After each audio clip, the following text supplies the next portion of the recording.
Okay, let me turn up the volume. I am on my way here driving to Eugene. I got sidetracked because my Google Maps got screwed up for a little while, but I am driving through really serene, beautiful farm country.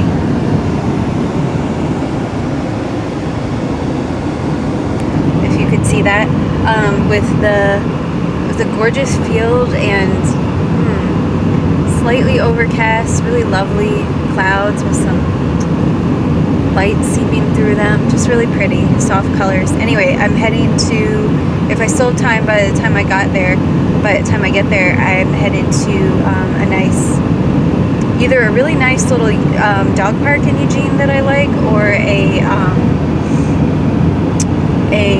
really gorgeous, wonderful hike, Spencer's Butte, that I like in Eugene. But either way, if I can fit either of those in. And then my main reason for the trip is I'm going to an event called Heart of Now tonight, which is, oh my god, I'm just so, my heart is so looking forward to it.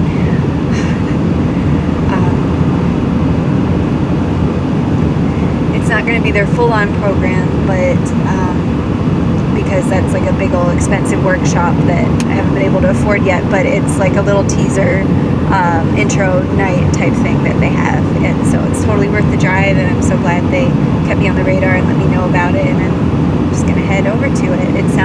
Heart of Now sounds very similar to something called Satsara, which I'm also extremely excited to one day, when the time and the funding and everything's in place, to get to go to the full program of that too. I'm so excited to learn about that. It's kind of along the same vibes as nonviolent communication and authentic relating games and things like that. Just like group processing stuff that goes deeper than just like eye gazing and stuff. Nothing wrong. Eye gazing is great too, very powerful, but just more into like ways of relating and talking. Anyway, just so excited that stuff like that is in the world. I can't wait to dive into it deeper. The reason I decided to make a video, I have no idea if this is for myself or who I'll ever show this to or what, now that I have my nice new camera. I'm feeling so good right now from having come from an adorable little Portland farmers market earlier today, and had just the most delightful little refreshments there. Big maca cocoa almond butter banana, continue on I-5 south for 76 miles smoothie, and ashwagandha is an herb I've been getting really into. I'm just so crazy about this ashwagandha drink with coconut milk in it that I sometimes splurge and get from Whole Foods. Sometimes I've had 2 or 3 in one day because I love it so much. And I was really disappointed when I realized, whoops, this whole time that has had caffeine in it, shoot. But then I realized that same brand sells a flavor without caffeine, so I switched to that, and I was stoked. But anyway, at the farmer's market today, there was a stand specifically about ashwagandha, so I saw that, went right to it, and told the guy, ashwagandha fan, here, what do you got going? And it's a special farm that grows ashwagandha locally here in Portland and makes these beautiful herbal elixirs. He gave me a good-sized sample, because it's potent, so you don't need that much, I don't think, but a decent-sized sample of a blend called Heroes Blend, which had ashwagandha in it, and also had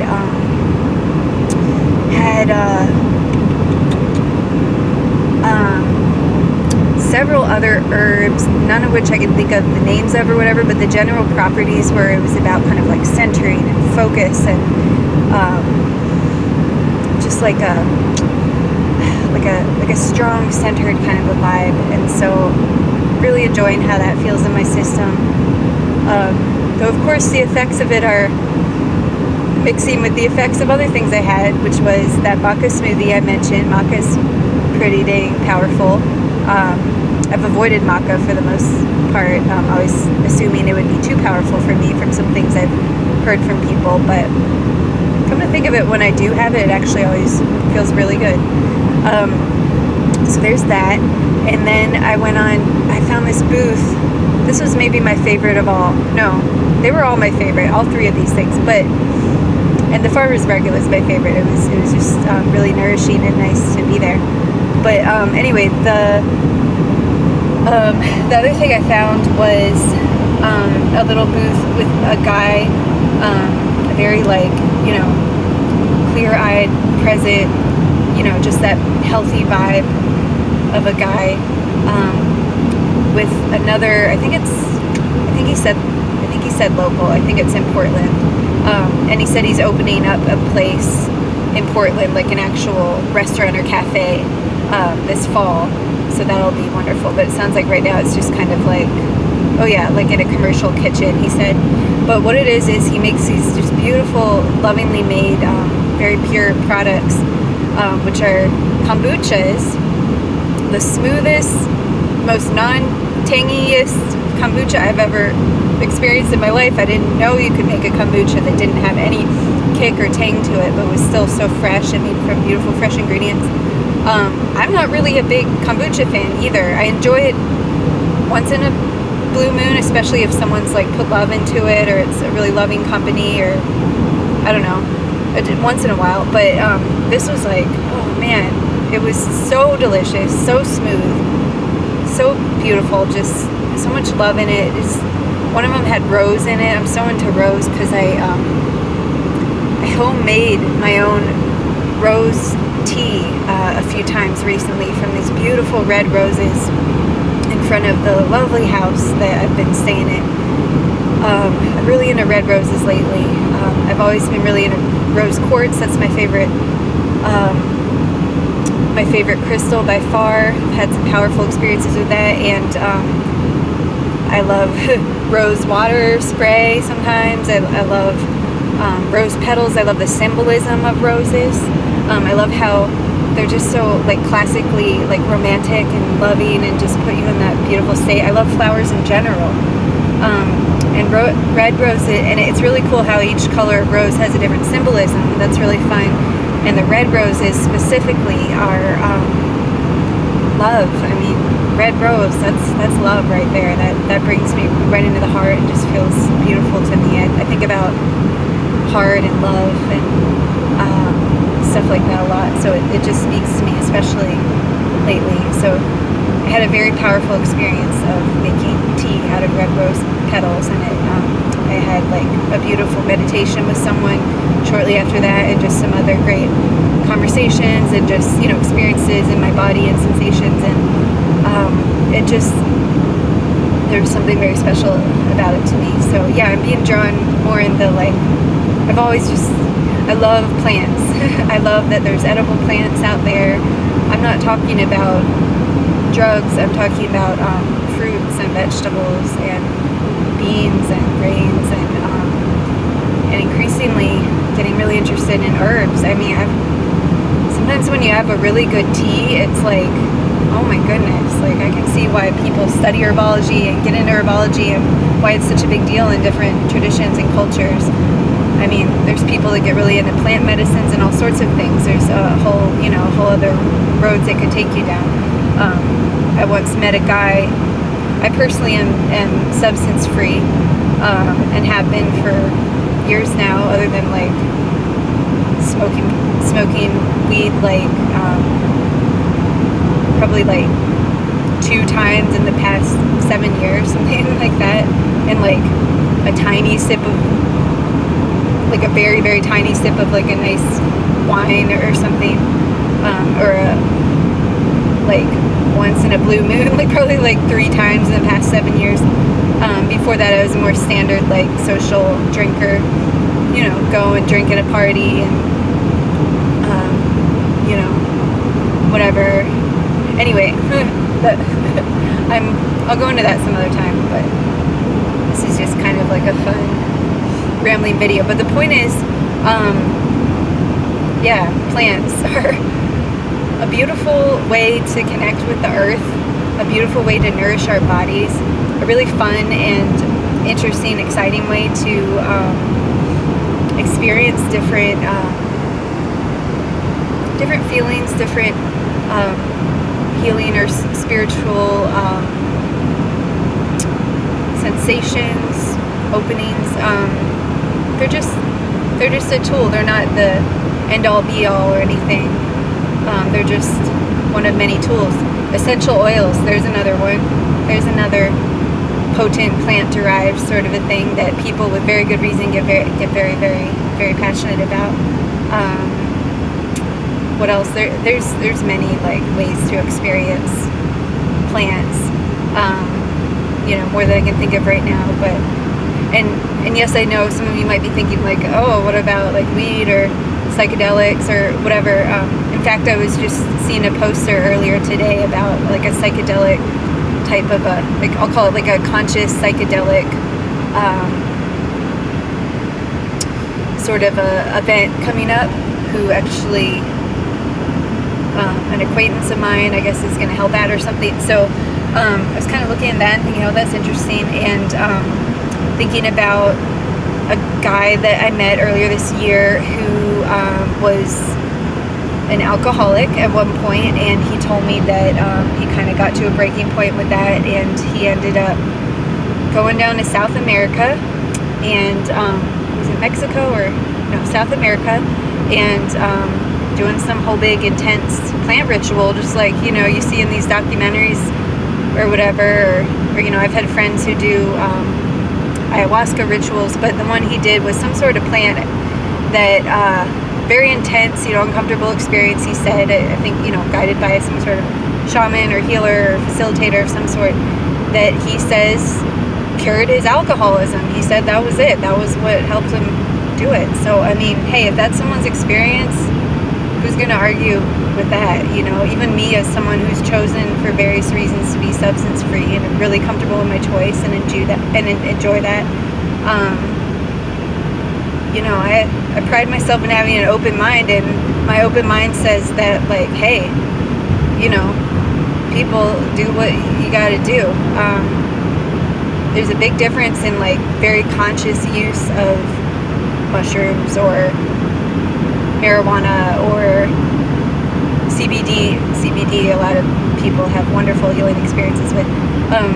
But yeah, there's a very big difference between that and like just someone kind of, I don't know, using a substance in a way that is really harming them and harming people close to them. I've had friends who have told me about their past experiences becoming heroin addicts, and how dark of a time it was. It's no joke. I actually had an ex-boyfriend who eventually became a heroin addict at one point. That was really, really hard to see and to know about. So anyway, it's a sensitive topic. I won't go into all the nitty-gritty here, but anyway, that was just a little glimpse of heading to Heart of Now, and did a lot of intense posting on Facebook earlier today about a bunch of my thoughts about some really personal sexuality type topics, which feels like, I guess, too much to fit into this video, though. I guess I'm the one making the rules here, so the video can be as long as I want, but hopefully the volume is working. Let's see, we're at 13 minutes, 14 minutes. Okay, that's not too bad. Anyway, well, I better go to focus on the road a little more.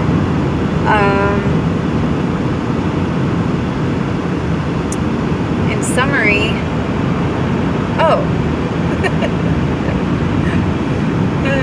sometimes I just laugh at my little brain, how it kind of goes in different directions. Sometimes it just wants to share a lot of different topics, and I'm okay with that. So I kind of accidentally distracted myself here, though. What I originally, kind of the main thing I originally was going to make a little video about was, I feel excited because my niche for my wellness coaching and wellness education products, which is something very, very dear to my heart that I think about every day for months, if not years now. It's always like kind of in the back of my mind, something I'm working through, because it's so closely tied to figuring out my own evolving personal philosophy about the world and what wellness means to me and what compassion means to me and what living a happy, healthy life truly means to me. Which in one way is like a very simple concept, like, yay, a happy, healthy life. Doesn't it sound so simple? Like, let's just be happy. But in another way, it's like this very rich, dynamic, multifaceted, magical mystery tour rabbit hole of a concept with so much to learn and integrate all the time, which I just absolutely personally love. It's my passion. I'm so excited about being a soul in a body in this earth, getting to be on this journey that for me personally, my personal story and path and life or whatever, and passion purpose even, has to do with just my fascination with healing. And anyway, all this to say, what I was going to make a video about was I was sitting here driving and thinking about a lot of things and listening to some music, and I got an idea for my niche. I'm just going to keep feeling it out. Or niche, I don't know, whatever. I'm going to keep feeling it out, but I'm feeling a lot of signs pointing towards it having to do with the emotions. And I thought of the phrase conscious emotional management. And I thought about, taglines are good rule of thumb, 7 words, and I was thinking like, what would a tagline be? And I was thinking conscious, something like conscious management of your emotional physical body, or conscious management of your physical emotional body. And the reason I slip physical in there is because when I think about and continually explore emotional well-being and emotional reframing and emotional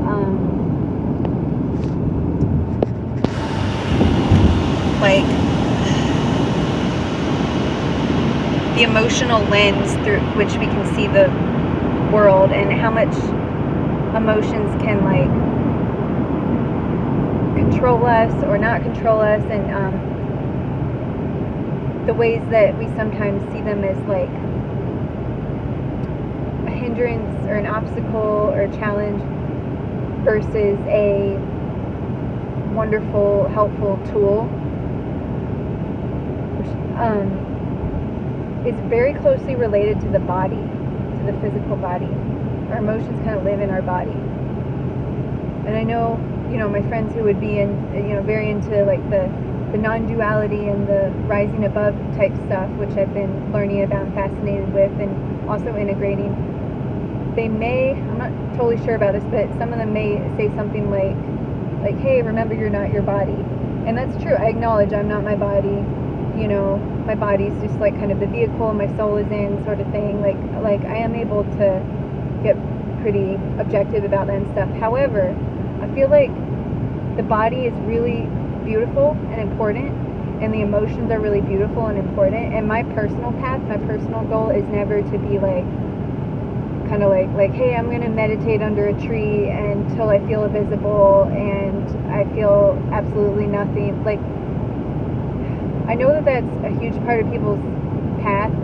There's all kinds of thoughts on this, and I'm still exploring, and I'm just kind of brainstorming out loud right now. But to me, I guess my overall point is emotions and the body are a beautiful part of this human experience that I love. I love that I have senses. I love that I experience things through senses.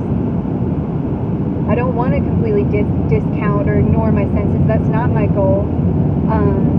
I don't want to get overly attached to any of it, or like sucked into like being trapped by, oh, if my senses aren't pleased enough, then I need to be miserable, or anything like that. Or like, you know, anyway, I'm finding the balance. I'm still finding these things out, and it's more than I can be eloquent about right now, because it's 20 minutes and I feel like not making the video much longer than that, and I'm just going to get back to enjoying the drive here.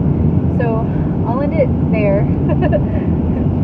Some rambling thoughts from Jossie about lots of, you know, deep thoughts from Jossie. What was that? Wasn't that a Saturday Night Live sketch years ago? Like, deep thoughts with Jack Handy or something like that.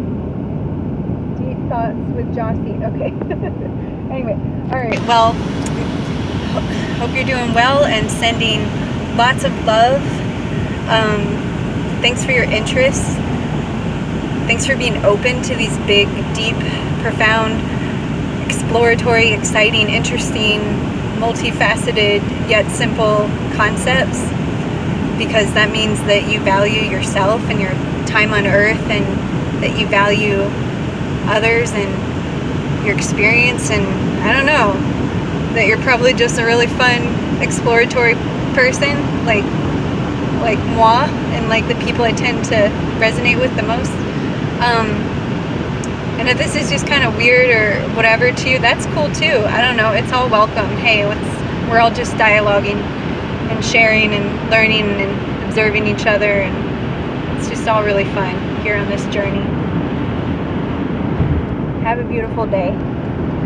Goodbye for now.